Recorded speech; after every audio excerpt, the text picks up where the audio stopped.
see a lot of riots in India. This is almost daily.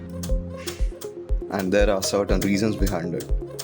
Although the Hindu-Muslim clashes are nothing new in the front face, but there are now new groups and terms the country has been introduced to. Demonetization. The media may call it a masterstroke, but it was the common man who was left empty-handed and with no idea of what's going on around them. Although a lot of lives were affected by this move taken by the Modi government, but the people who believed in a change supported it with full patience. Looking years back at it, when we are in 2022, it does not seem to be a greater move, and not too many things have changed. In fact, the main purpose why the demonetization was done is still in effect. The black money is still circulating.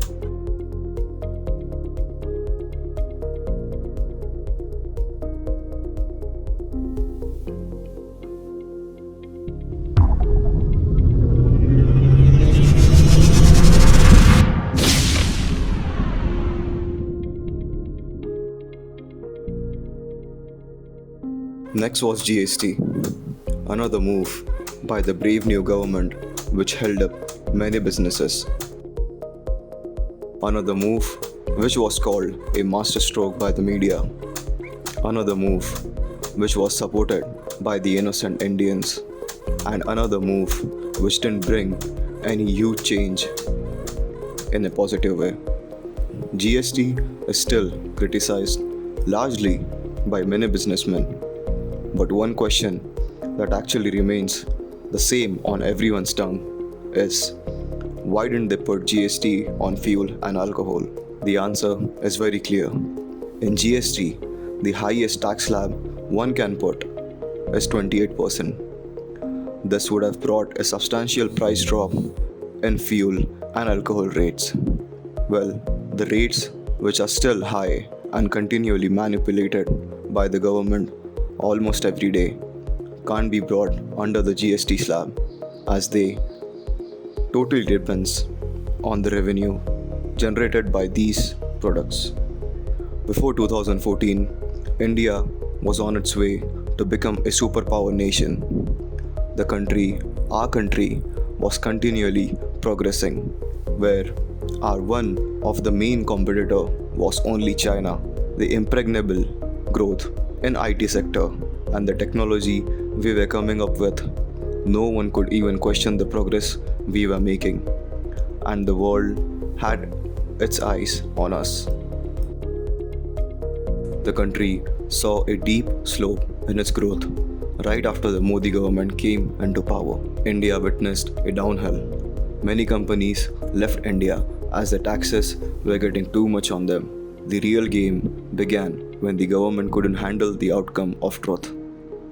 The major issues which were actually affecting the country, like educational crisis, economic collapse, and the seeds the Modi government sowed themselves, like GST and other, started showing results in a derogatory way. The government started coming up with concepts to divert the minds of Indians. They brought up Hindutva and laws like CAA, NRC, and now the Agnipath scheme. The schemes and the laws that were brought by the government always have seen a huge opposition and riots. This actually never has happened before.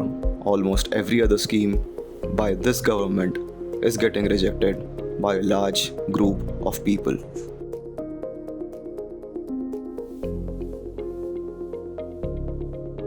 The Agnipath scheme is a new scheme launched by the Indian government on June 14, 2022, to recruit soldiers below the rank of commissioned officers into the 3 armed military services. The Agnipath scheme will be the sole means of military recruiting. The Union Cabinet on 14 June had approved a recruitment scheme for Indian youth to serve in the armed forces. The scheme is called Agnipath, and the youth selected under the scheme will be known as Agniveers. Agnipath allows patriotic and motivated youth to serve the armed forces for only a period of 4 years. The scheme has led to cut down the pay of soldiers, while the government is misleading the scheme, saying that this is done to portray a young army to the world.